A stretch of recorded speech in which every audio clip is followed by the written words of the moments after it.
Swayam Prabha. Digital India. Educated India.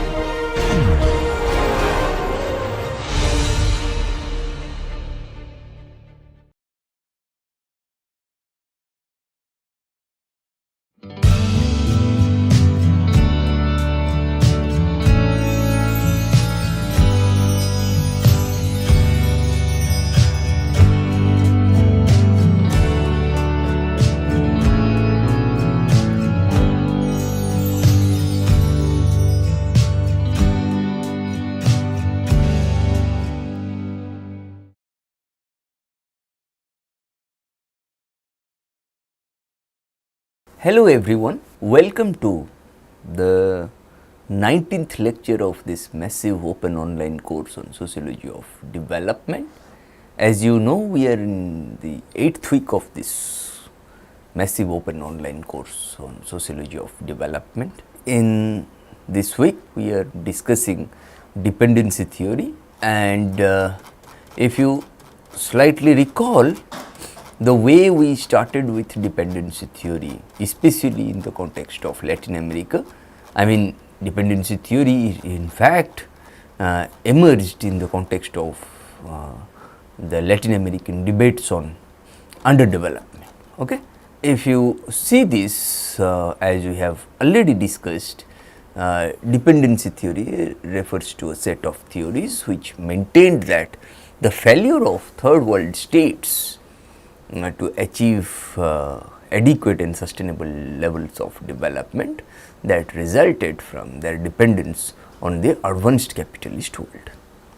Dependency theories developed in opposition to the optimistic claims of modernization theory, which saw the less developed countries being able to catch up with the West.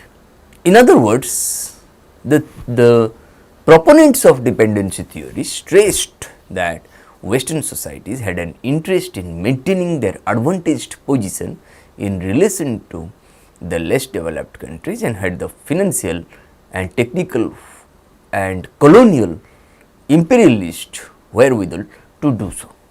A variety of different accounts of the relationship between the advanced and less developed states evolved within the broader framework of dependency theory, ranging from the stagnationism and surplus drain theory of Andre Frank to the more cautious pessimism of those who envisaged a measure of growth based on associated dependent relations with the West. Then we have discussed in the last class, the major contribution to dependency theory was undoubtedly that of Andre Frank, a German economist of development who devised and popularized the phrase the development of underdevelopment.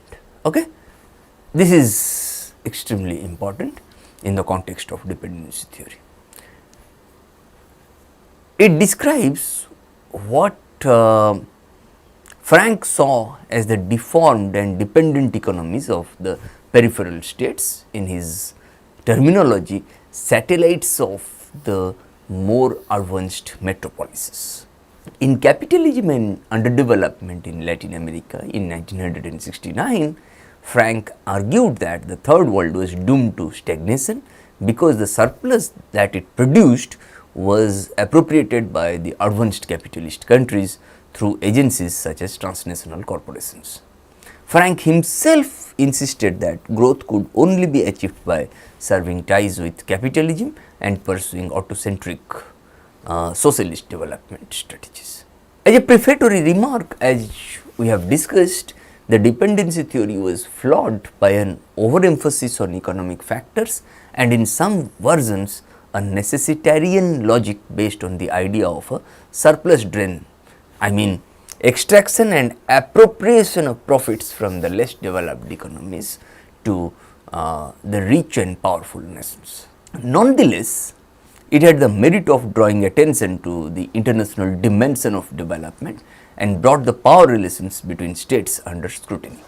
The emergence of the newly industrializing countries as a group of successful led developers challenged the validity of the core assumptions of dependency theory demonstrating that successful late industrialization was possible under certain circumstances and suggesting the need for a more sophisticated and disaggregated approach to third world development. Okay. Then we have discussed how the dependency approach originated in the extensive Latin American debate on the problems of underdevelopment.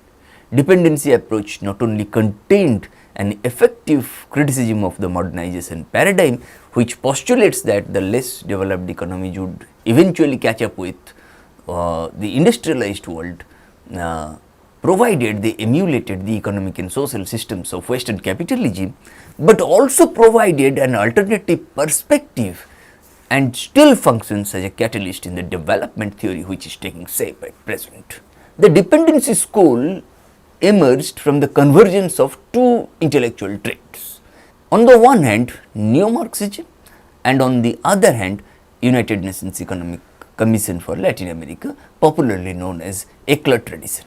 The concept of neo-Marxism reflects a certain dualism in Marxist thinking, that is, on the one hand, the traditional approach focusing on the concept of development and taking a basically Eurocentric view, and on the other hand, a more recent approach focusing on the concept of underdevelopment and expressing a third world view.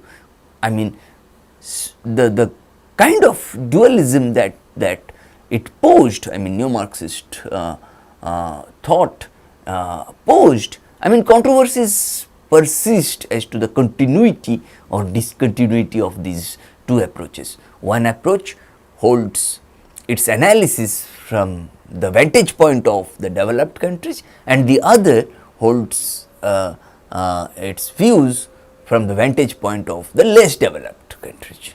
Okay.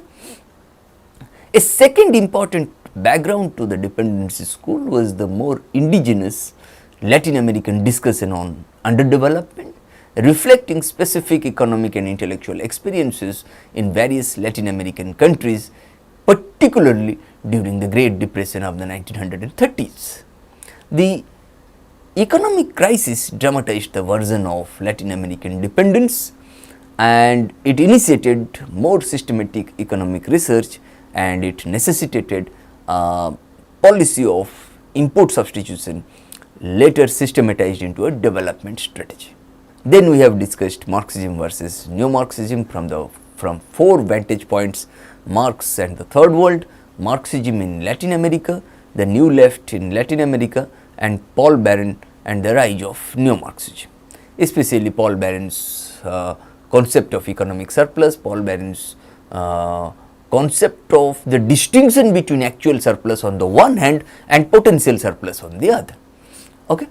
Then we have discussed differences between Marxism and neo-Marxism from four vantage points. These include imperialism and nationalism 1, classes 2, revolution and ethics 3, and ecology 4. Okay.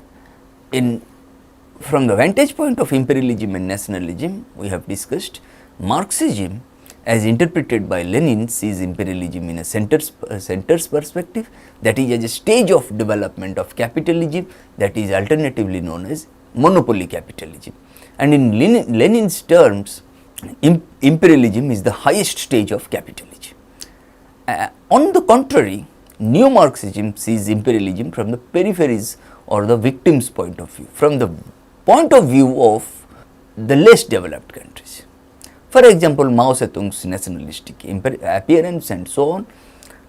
I mean, in other words, the interest has shifted from development to underdevelopment. So, far classes are concerned, the Marxist analysis of classes is based on specifically European experiences, while that of the neo-Marxists is based on the revolutionary struggle in the Third World with a much more generous view of different groups' revolutionary potential. It is, I mean, if putting it succinctly, whereas Marxists have difficulties seeing anyone but the industrial proletariat, industrial workers as the revolutionary class par preference, the neo-Marxists tend to let the peasantry play this role, claiming that the industrial workers of the Third World in reality form a labor aristocracy. Marxists believe in the existence or eventual emergence of a national bourgeois in the third world, whereas neo-Marxists see the bourgeois as the creation and tool of imperialism, and as such incapable of fulfilling its role as the liberator of the forces of production. Then we have discussed from the vantage point of revolution and ethics. The neo-Marxists view the possibilities of starting a revolution with greater optimism, even if the conditions may be unfavorable. Look at the example of cultural revolution in the People's Republic of China, guerrilla warfare in Cuba, and so on. On the contrary, Marxism emphasizes organization and peasant party work, particularly amongst the industrial workers. Neo-Marxists emphasize the role of subjective factors, moral stimuli, the new individual, the new man, and so on. Whereas Marxists retain materialism and the emphasis on objective conditions and so on. From the vantage point of ecology, we have discussed how Marxism still shows the traces of the 19th century development optimism, 19th century evolutionism, 19th century view about industrialization as a marker of progress, as a marker of development, and so on. On the contrary, some neo-Marxists now try to integrate the growing ecological consciousness and the demands of environmental movements with their theory of development, sustainable development, and the blind faith in industrialism has been challenged. Neo-Marxists argue that, you see, we must use our natural resources so that we must keep something for our future generations. We must sustainably develop. Okay?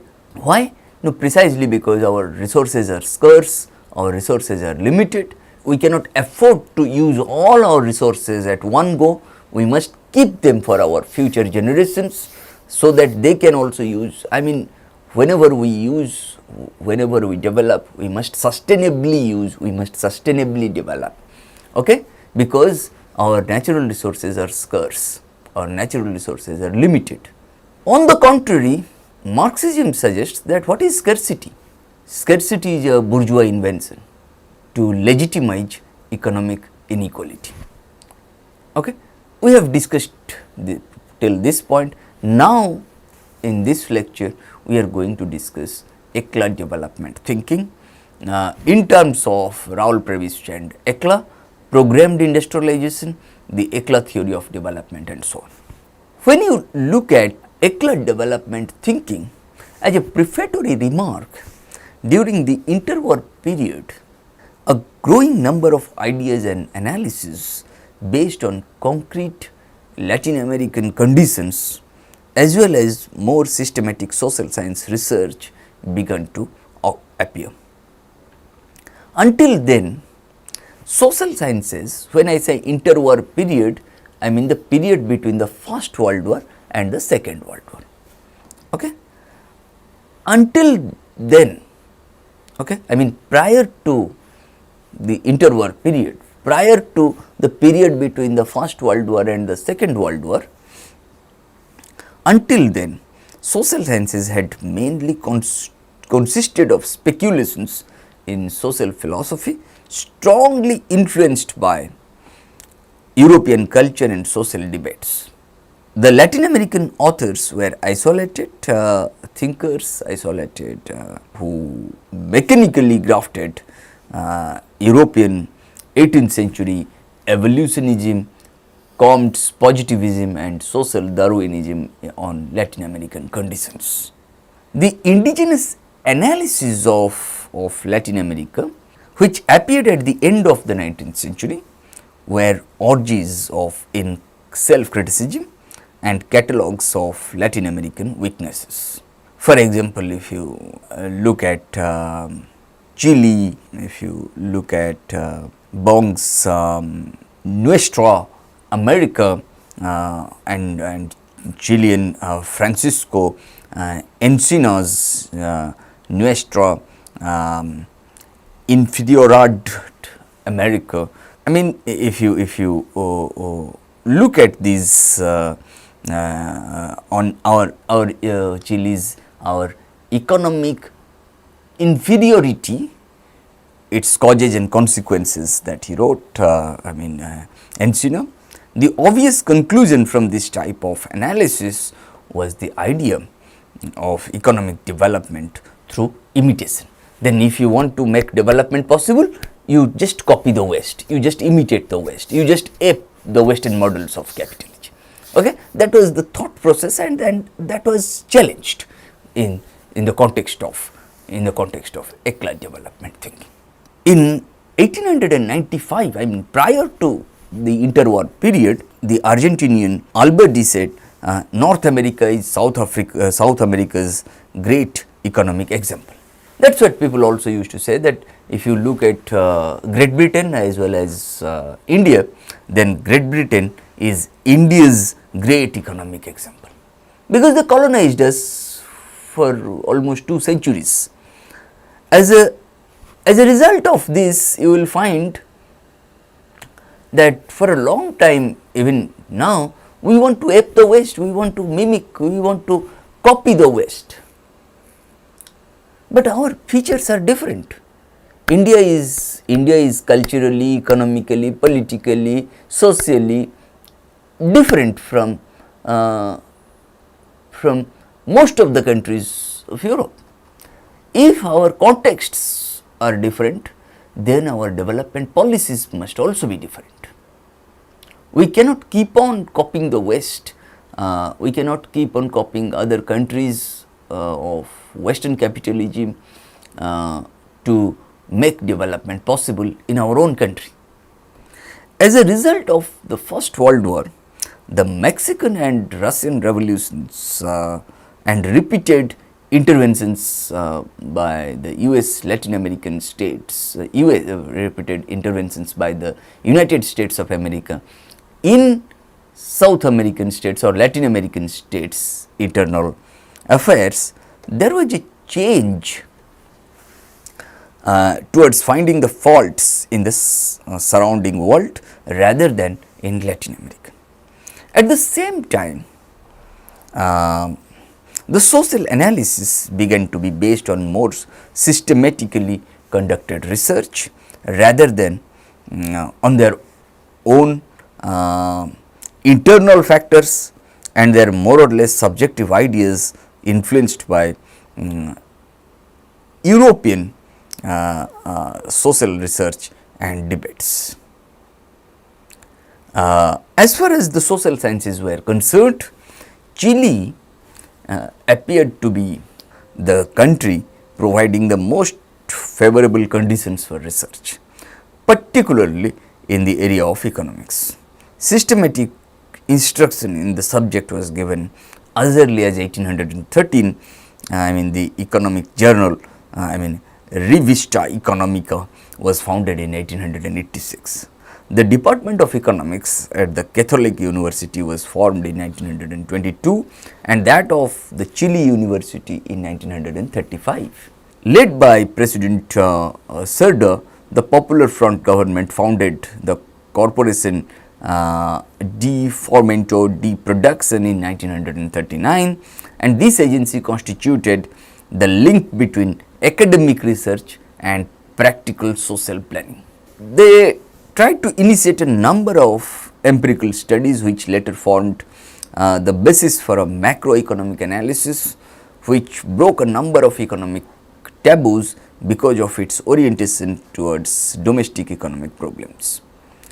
Chile developed inter alia a positive attitude towards central economic planning, and such view was further expanded when the United Nations located the Economic Commission for Latin America, ECLA, in Santiago,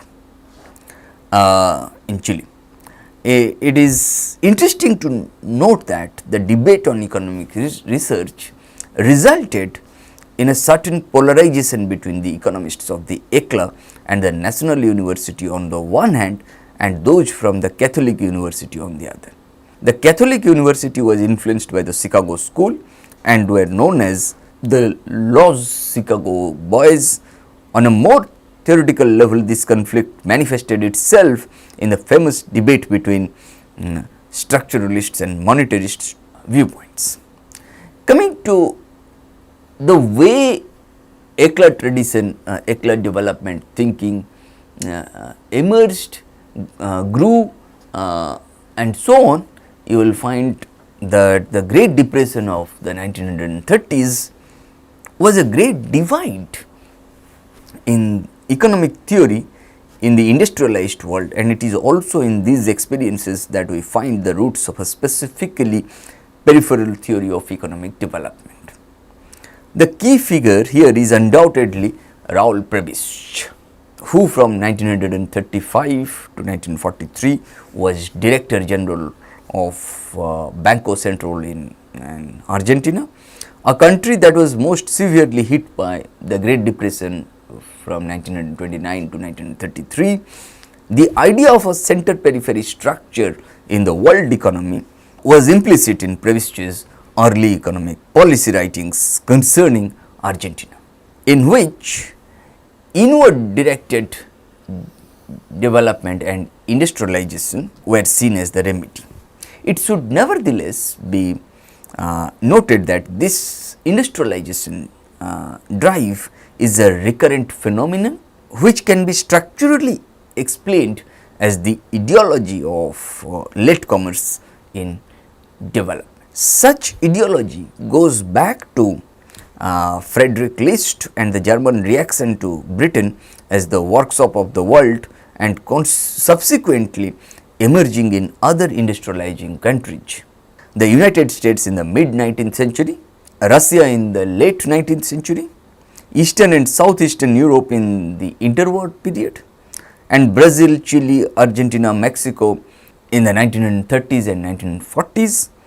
It was the experiences of these countries which provided the rationale for the import substitution strategy recommended by Ekla in the 1950s. The formulation of a consistently distinctly Latin American view of underdevelopment and development is intimately related to Ekla tradition, founded in 1948 in Santiago in Chile. In addition to 21 Latin American countries, Great Britain, France and the Netherlands also became members. As opposed to most of the other regional UN agencies, the economic commissions for Asia and Africa, the ECLA soon developed its own views on the problems of underdevelopment and development. The one who really should be credited with this achievement is Raoul Prebisch, who became head of the ECLA in 1950. Prebisch wrote a document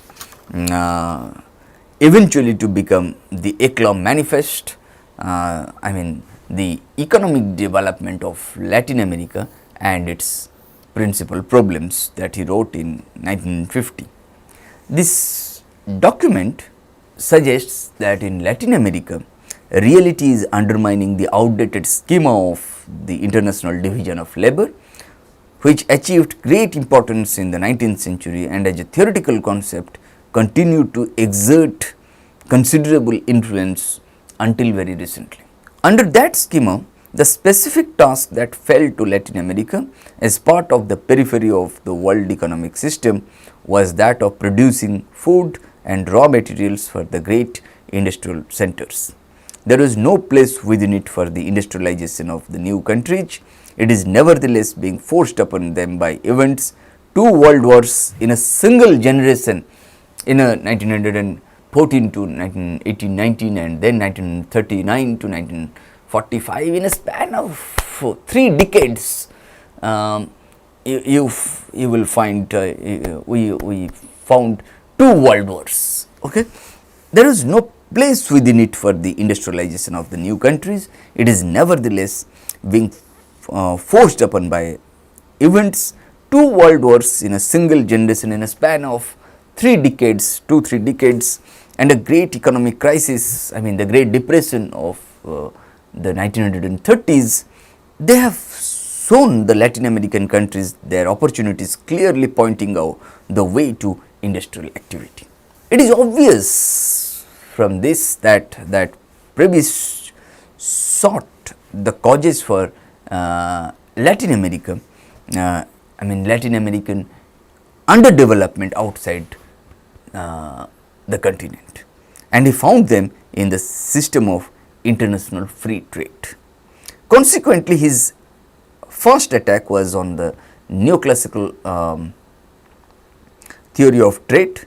According to Prebisch, this theory, the neoclassical theory of trade, you will find through the works of Raoul Prebisch, supported the existing international division of labor, in which the periphery had specialized in the production of primary goods, primary products, and the center in the production of industrial goods, as well as the idea that this division of labor would result in the greatest possible advantage to all the parties involved.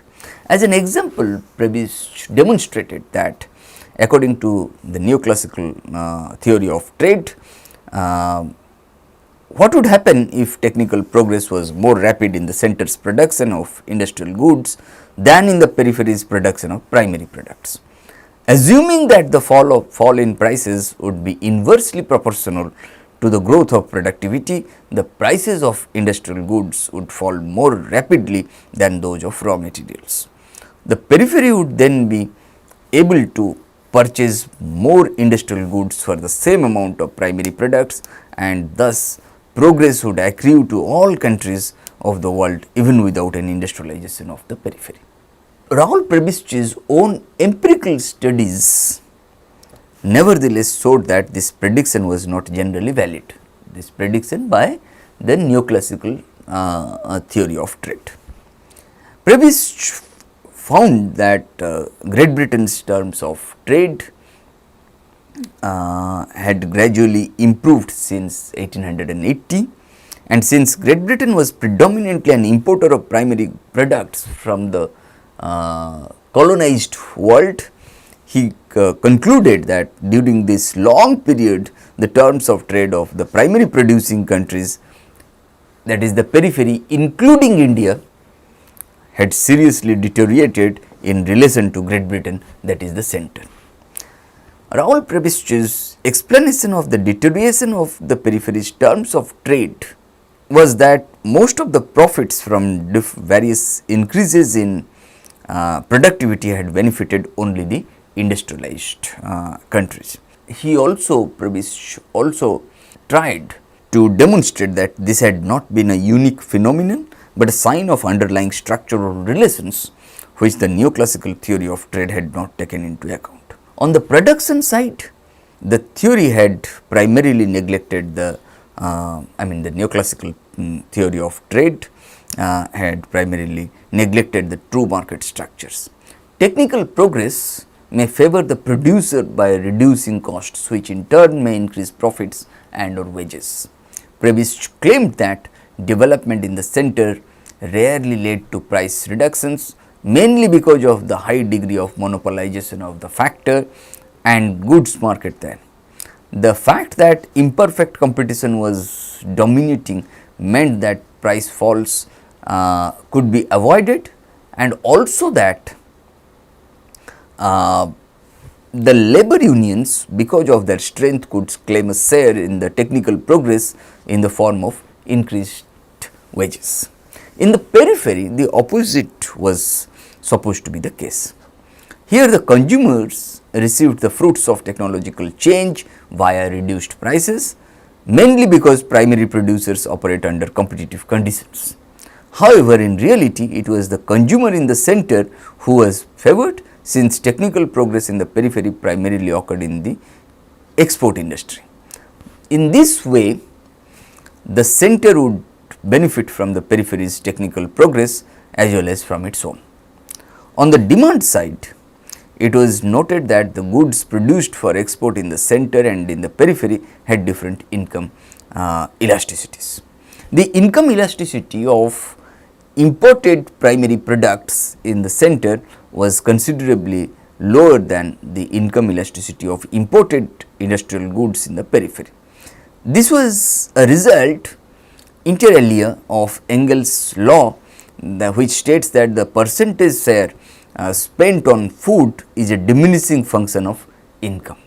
An increase in income in the center would therefore lead to a lower percentage change in the demand for imported primary products than a similar increase in income in the periphery would change the demand for imported industrial goods. Thus, even the demand side held elements that would lead to a deterioration of the primary producing countries' terms of trade. Through this analysis, Raul Prebisch came to the conclusion that the underdevelopment of Latin America was due to its reliance on exports of primary products, also known as the Prebisch-Singer thesis, Milton Singer and so on, Hans Singer. Prebisch also claimed that a continued emphasis on the export of primary products would inevitably lead to a further deterioration of the periphery's terms of trade. In turn, this would affect the domestic accumulation of capital, and you will find that the international mechanisms of equalization would function as predicted by the neoclassical theory of trade if the periphery were to export industrial goods instead. Thus, Latin America would be able to keep the fruits of its own technical progress. The natural solution to the problem was therefore industrialization. Okay. For example, W. L. Lewis came to similar conclusions through his analysis of the Caribbean, the West Indies. However, his development strategy was rather the opposite to that which emerged in Latin America. Lewis proposed an export-oriented industrialization, whereas Prebisch's and the Ekla strategy roughly may be summarized like this. The process of industrialization, was to be speeded up by the substitution of a large part of current imports by domestic production. Initially, domestic industries were to be protected from foreign competition by tariffs and other support measures, but once their competitive ability had improved, the firms should be able to manage on their own. The production of raw materials would continue to play an important role in the Latin American economies.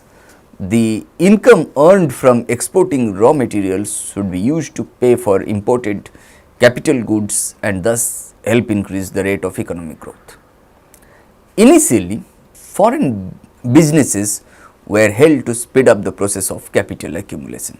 However, there was a certain feeling of reservation towards greater dependence on foreign subsidiaries. Governments should actively participate as coordinators of the industrialization program. Increased government involvement to break the chains of underdevelopment. It was necessary for the government involvement to break the chains of underdevelopment, and later towards the end of the 1950s, the ECLA became the driving force behind the efforts at creating a Latin American common market in order to facilitate further industrialization. Then what kind of that what is the nature of that industrialization? What kind of industrialization then? No, that is called programmed industrialization. If the ECLA's theoretical explanation and underdevelopment and its sketches of alternative development strategies are called the first stage. The first stage refers to strategies. The second stage may be said to have begun when the Economic Commission for Latin America, ECLA, tried to translate the strategies into practical policies. The initial guidelines for this work were drawn up at a conference in Rio de Janeiro in 1953.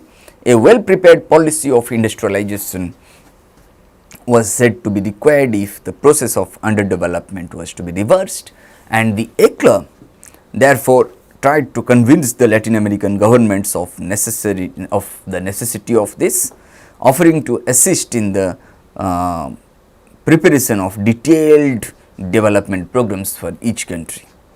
The phrase programmed industrialization became popular. Initially, ECLA strategy was rather coldly received by the Latin American governments, which is also why most of the Commission's development programs remained paper exercises. This resistance to its ideas explains why the ECLA could not and should not propose measures that were too radical of affected internal problems. Land reforms and other basic structural changes never received a high priority on the list of necessary changes. A couple of years later, I mean in towards the end of the 1950s, several Latin American governments did in fact begin to collaborate more closely with Latin America. Who are those with ECLA, with the Commission, with the Economic Commission of Latin America. I mean, who are those countries? I mean, Argentina, Brazil, Colombia, Peru and so on. They were among the first countries to follow ECLA strategy. The Commission could now directly influence the development strategies by offering technical assistance in their planning and application. But what was even more important, it could influence the development process indirectly by training local planners in the ECLA way of thinking. Okay? The Commission's doctrines were therefore quickly spread across the continent. The belief that industrialization was the remedy to underdevelopment spread not only to the Latin American countries during the 1950s, but to most of the countries in the third world. It was generally assumed that the repeatable and the current traditions in these countries were the ultimate goal of development. A well developed industrial sector was considered to be typical of a modern society.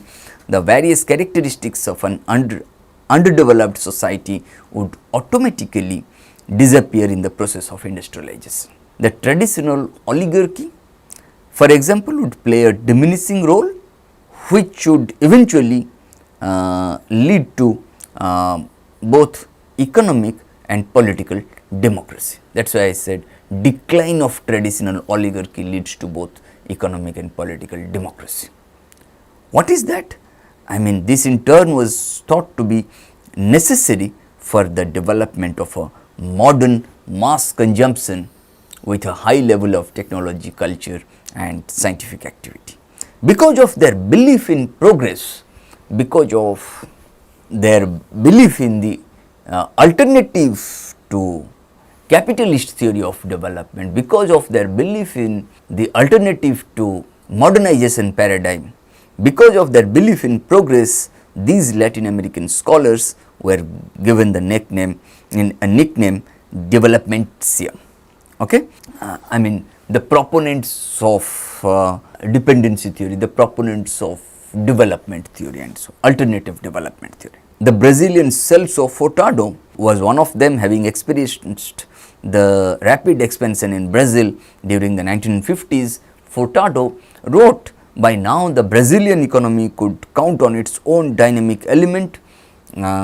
Industrial investments supported by the central market growth quickly became two-dimensional.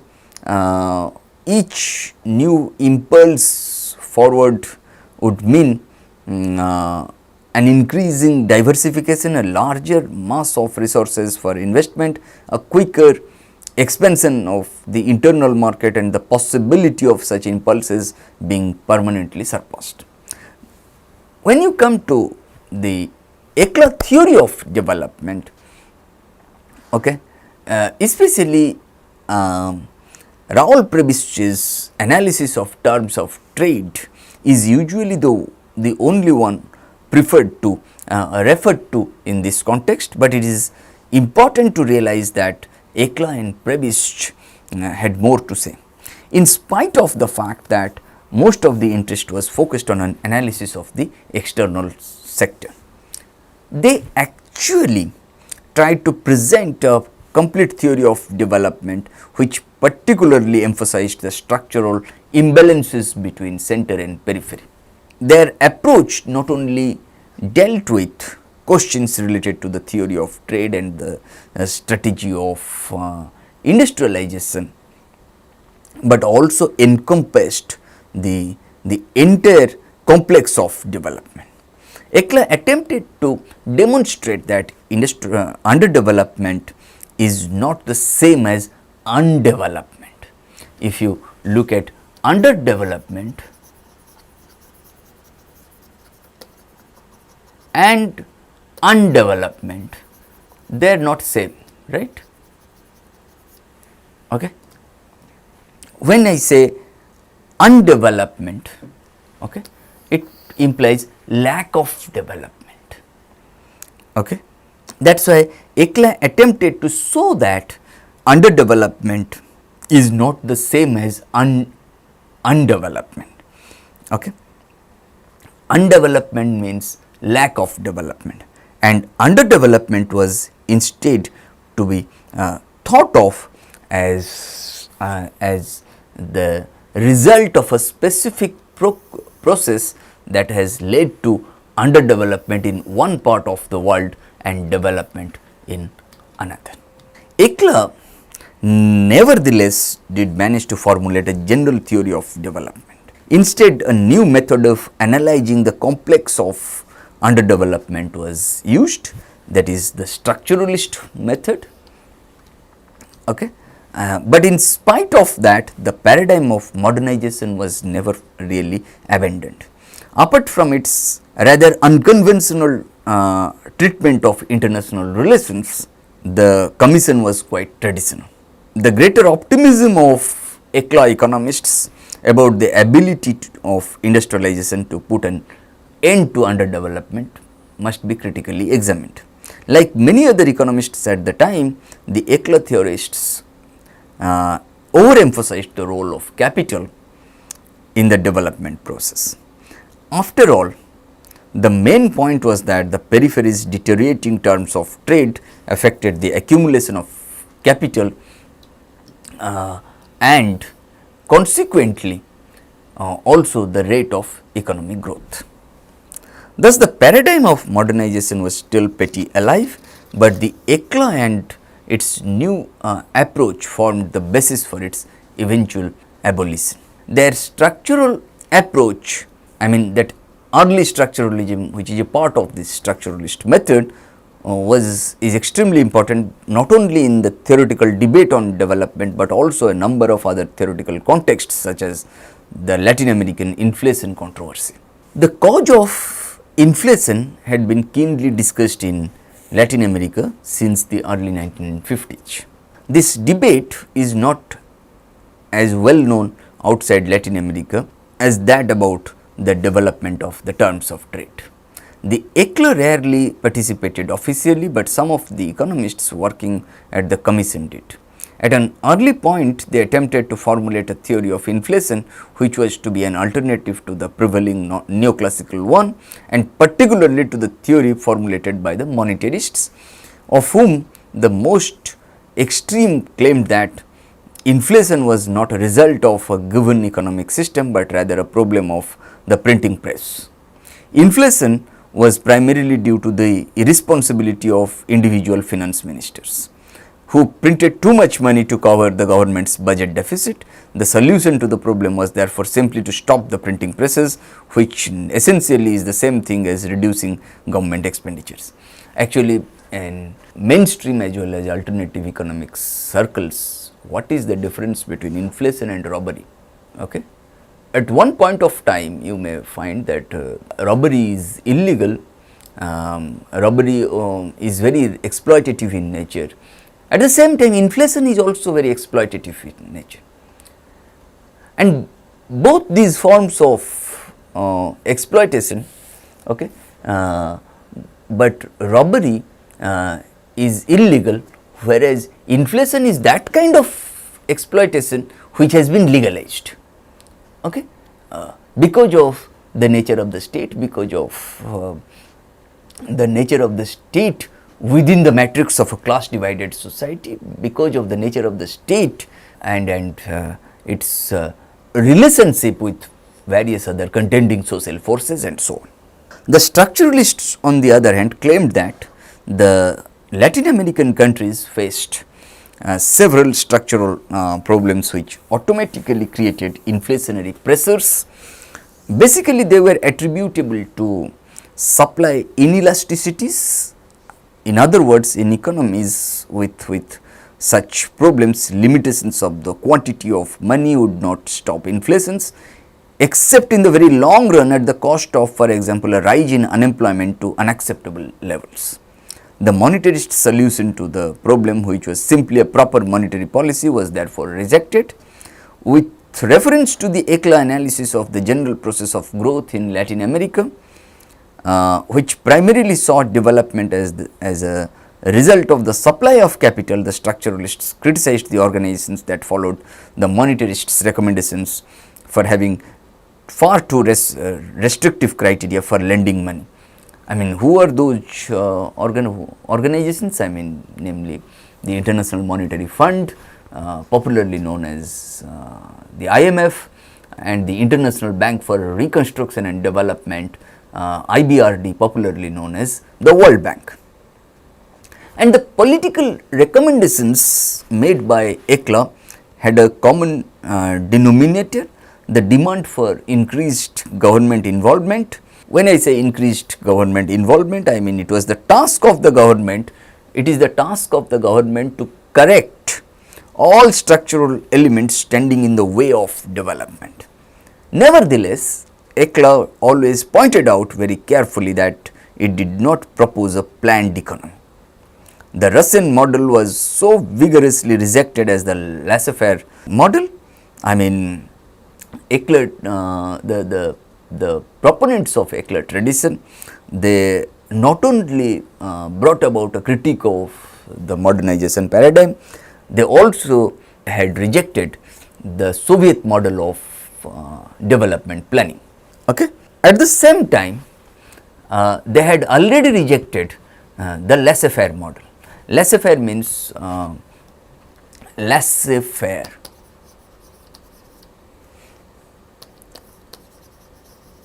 It implies non-interference or non-intervention of the state, of the government. The market economy was to remain, but under the surveillance of the government. The government should not withdraw from its basic responsibilities. Okay?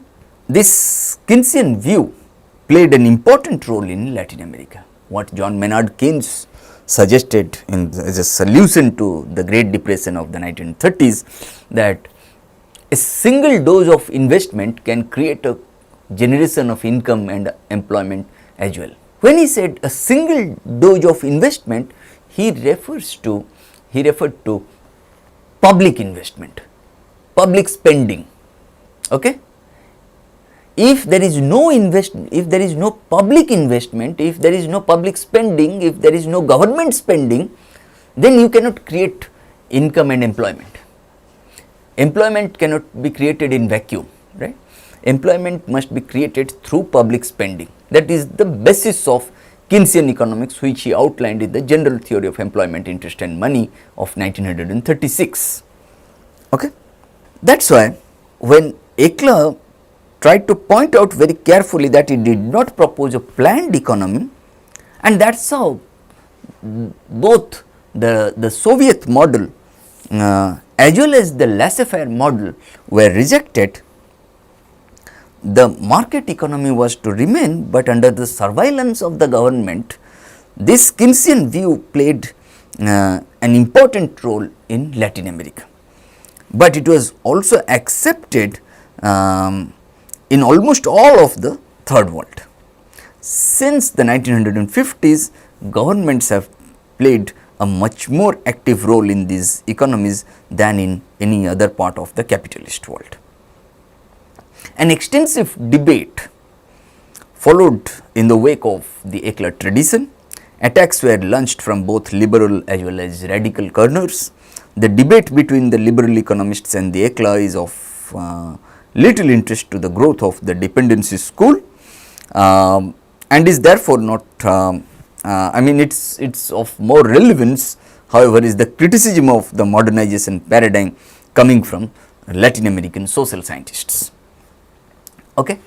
Then what we have discussed today? We have discussed ECLA development thinking in terms of Raul Prebisch, who was the Director General of Banco Central in Argentina, and his contributions to the development and growth of the ECLA tradition, the United Nations Economic Commission for Latin America, in terms of programmed industrialization and the ECLA theory of development. Within ECLA development thinking, we have discussed influence of how during the prior to the interwar period, there was an influence of European 18th century evolutionism, Comte's positivism, emanating from theological stage to metaphysical stage to scientific or positivistic stage, and social Darwinism on Latin American conditions.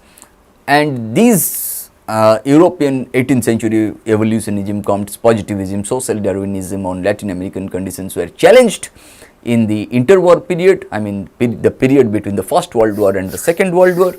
That is how indigenous narratives were sketched in Latin America.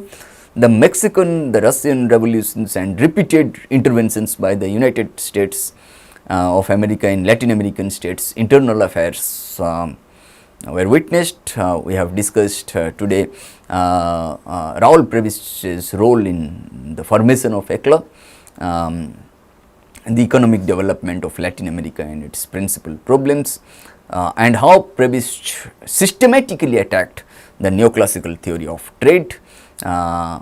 He tried to discuss center-periphery structure in the world economy in the context of the fallout of the Great Depression of the 1930s. He looked at inward directed development and industrialization as remedies to underdevelopment, import substitution strategy recommended by ECLA in the 1950s, formulation of a distinctly Latin American view of underdevelopment and of development. Then we have discussed process of industrialization, import substitution, production of raw materials, greater dependence on foreign subsidiaries, government involvement to break the chains of underdevelopment, ECLA being the driving force behind the efforts at creating Latin American common market in order to facilitate further industrialization.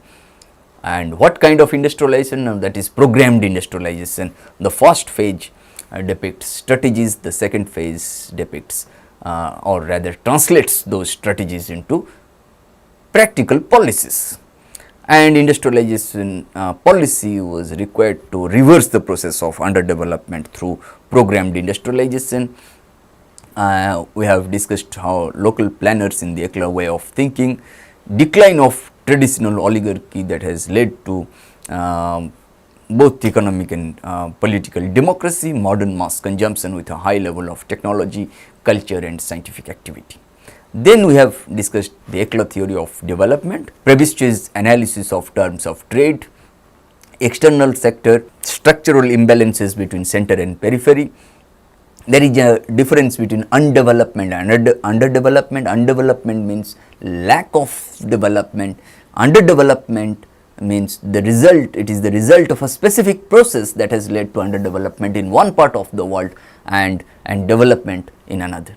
This is, and then structuralist method, peripheries deteriorating terms of trade effect, the accumulation of capital and consequently also the rate of economic growth, structural problems with automatically created inflationary pressures, increased government's involvement. And in the next class what we are going to do, we are going to discuss the Latin American critique of the modernization paradigm, Stavenhagen's 7 erroneous theses on Latin America of 1966. Then we will discuss Cardoso, Stavenhagen's, when I say Stavenhagen's 7 erroneous theses on Latin America, Stavenhagen was dealing with Mexico and Cardoso also Mexico.